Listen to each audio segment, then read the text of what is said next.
नमस्कार, आदाब। आप देख रहे हैं न्यूज 18 का डिजिटल प्लेटफॉर्म और मैं हूं इकबाल हुसैन।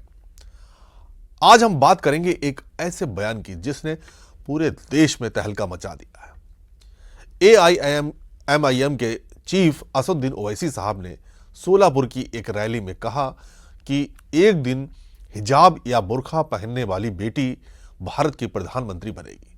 उन्होंने ये भी कहा कि शायद वो ये दिन खुद देखने के लिए जिंदा ना रहे, लेकिन वो दिन जरूर आएगा।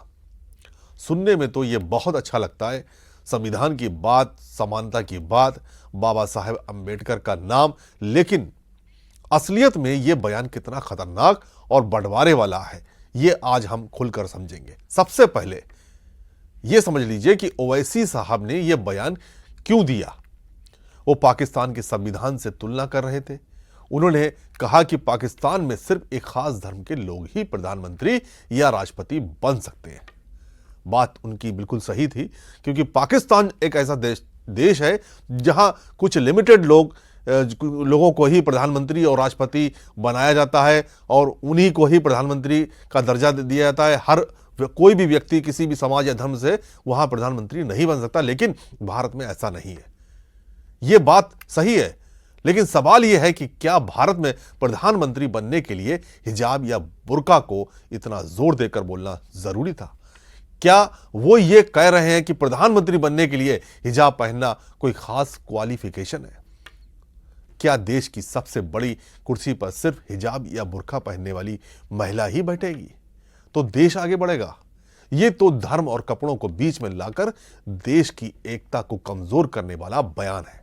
बाबा साहिब अंबेडकर का जो संविधान है वो ये कह सकता है कि कोई भी भारत का नागरिक वजीर आजम बन सकता है, सदर जमहूरिया बन सकता है, चीफ मिनिस्टर बन सकता है, मेयर बन सकता है। और असदुद्दीन ओवैसी का ख्वाब यह है कि एक दिन आएगा इस देश में इंशाअल्लाह ताला, शायद हम और आप नहीं रहेंगे मगर देखना, एक हिजाब पहनने वाली बेटी इस देश की वजीर आजम बनेगी इंशाअल्लाह ताला।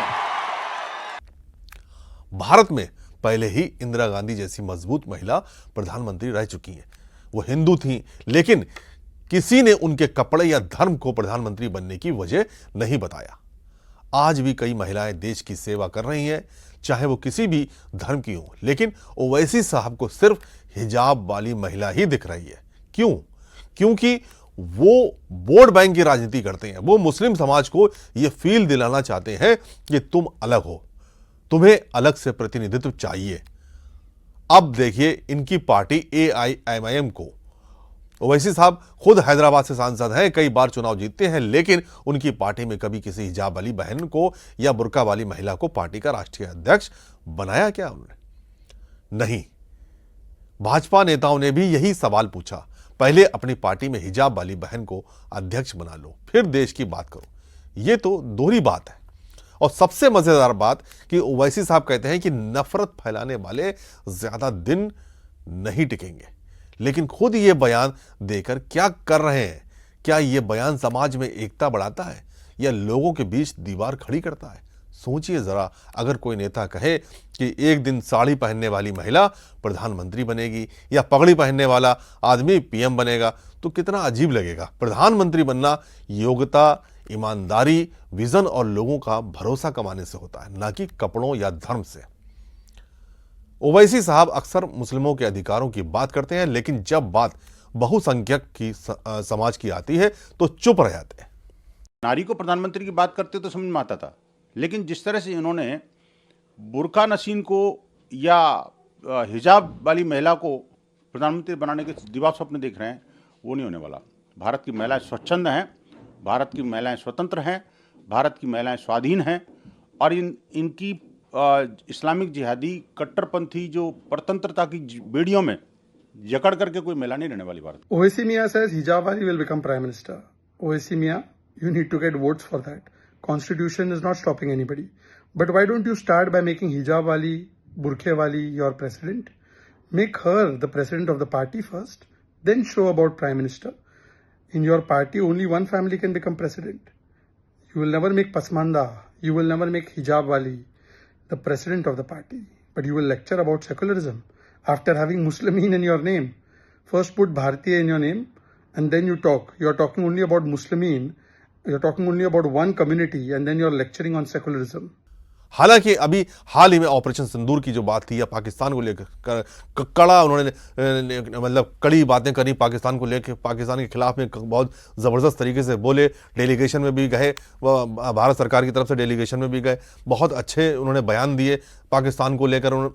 लेकिन सवाल यह है कि वो ये सब बातें जब वोट बैंक की बात आती है तब फिर से हिंदू मुस्लिम शुरू हो जाता है। वो हिंदू मुस्लिम एकता की बात कभी नहीं करते, बल्कि ऐसे बयान देते हैं जो सिर्फ एक कम्युनिटी को खुश करने के लिए होते हैं।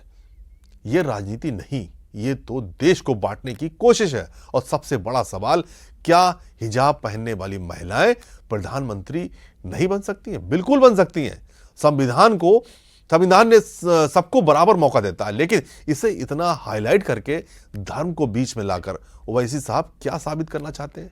क्या वो ये कहना चाहते हैं कि बिना हिजाब वाली महिलाएं कम योग्य हैं?